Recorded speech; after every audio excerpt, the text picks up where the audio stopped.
अनेक ज्या संधी आल्या राजकारणातल्या त्याच्याकडे मी पाठ फिरवले. काही वेळेला नुकसान सुद्धा झालं. मी कधी बोलत नव्हतं त्याच्या विरुद्ध, पण 2 वर्षापूर्वी ज्या वेळेला बीडमध्ये त्याने आमदारांची घरं जाळली, पवार साहेबांचं आमदाराचं घर जाळलं, राष्ट्रवादीचे प्रकाश सोळंके त्यांचं घर जाळलं, अमरसिंग पंडित त्यांच्या घरावर दगडफेक केली, हॉटेल जाळलं आणि जणू काय सरकार नाहीच अशी परिस्थिती निर्माण झाली. साहेब, प्रफुल्ल पटेल यांनी आपलं समर्थन केलेलं आहे आणि त्यांनी असं म्हटलेलं आहे की भुजबळ आधीपासूनच ओबीसीची भूमिका घेत आहे, त्यात आता नवीन काही नाही. राज्याचे मुख्यमंत्री आणि सरकार कोणावर अन्याय होऊ देणार नाही. बरोबर आहे ना, त्यांना ती कल्पना आहे की माझ 35 वर्ष म्हणजे शिवसेना सोडली मी, तिथे सुद्धा मी आमदार होतो, शिवसेना नेता होतो, बाळासाहेबांबरोबर 25-30 वर्ष मी काम केलं. शिवसेनेत मी 2 वेळा महापौर आमदार झालो मुंबईचा. परंतु मंडळ प्रश्नावरून हळूहळू जे आम्ही सगळे बाजूला झालो आणि मग पवार साहेबांच्या काँग्रेसमध्ये आल्यानंतर मंडल आयोगाची जी अंमलबजावणी सुद्धा त्यावेळेला झाली आणि तेव्हापासून काम करतोय मी सतत. अनेक ज्या संधी आल्या राजकारणातल्या त्याच्याकडे मी पाठ फिरवले. काही वेळेला नुकसान सुद्धा झालं, त्याची मला पर्वा नाही. आणि सातत्याने केवळ मुंबई महाराष्ट्रात नाही, संपूर्ण हिंदुस्थानामध्ये ज्या रॅली घेतल्या गेल्या. अगदी रामलीला मैदान पूर्णपणे भरलेलं. त्यावेळेचे सगळे जे पार्लमेंट चालू होते, पवार साहेब, लालूप्रसाद यादव, शरद यादव, डी राजा, ईश्वरी, सगळी मंडळी तिथे आली काँग्रेसची आणि मैदान भरलेलं त्यांनी पाहिलं. संपूर्ण देशातून लोक आले होते, महाराष्ट्रातले नव्हे फक्त. हे काम पटणार ना सगळीकडे हो, ते कामाचं चालूच आहे ना. आणि आता सुद्धा ॲज अ सोकॉल्ड जो आहे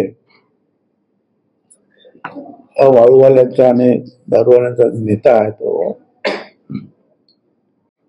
मी कधी बोलत नव्हतो त्याच्या विरुद्ध, पण 2 वर्षापूर्वी ज्या वेळेला बीडमध्ये त्याने आमदारांची घरं जाळली, पवार साहेबांचं आमदाराचं घर जाळलं, राष्ट्रवादीचे प्रकाश सोळंके त्यांचं घर जाळलं, अमरसिंग पंडित त्यांच्या घरावर दगडफेक केली, हॉटेल जाळलं आणि जणू काय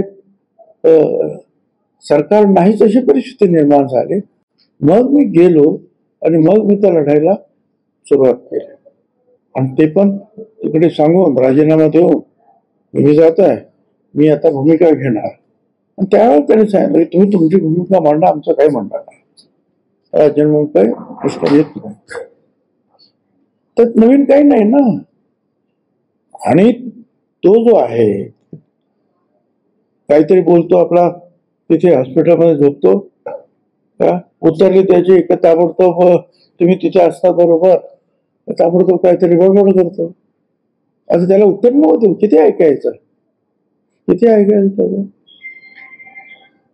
तर आम्ही आमच्या सगळ्या लोकांना सांगितलं की तुम्ही जो काही आपला JR आहे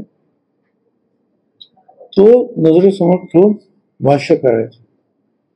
मुख्यमंत्र्यांनी सभा घेतली त्या दिवशी सगळ्यांची, मी त्याच्यावर अर्धा तास माझी भूमिका मांडली. हायकोर्टामध्ये सुद्धा आता सरकारची भूमिका काय आहे त्या हायकोर्टाने विचारले या संदर्भात 5-5 रीट दाखल केलेले आहेत, आपण सगळ्यांना माहिती आहे आपल्याला. परंतु आमच्या लोकांना मारलं जात आहे, गोरगरिबांना. हाकीचे ते कार्यकर्ते, तर किती मारलं त्यांना. 307 केस झाली, मेलाच होतो पोरगा. आता हाकेबरोबर फिरतो आणि कार्यक्रम काम करतो. तुमचा नवनाथ वाघमारे आहे, त्याची गाडी जाळली राव. काय दादागिरी काय चालली तुझी. आणि मग अशा वेळेला छगन भुजबळ बघ्याची भूमिका घेऊ शकत नाही. आणि हे जे काही तुमचं चाललंय ना की अजितदादाने असं केलं, अजितदादाने मला काही बोललेलं नाही.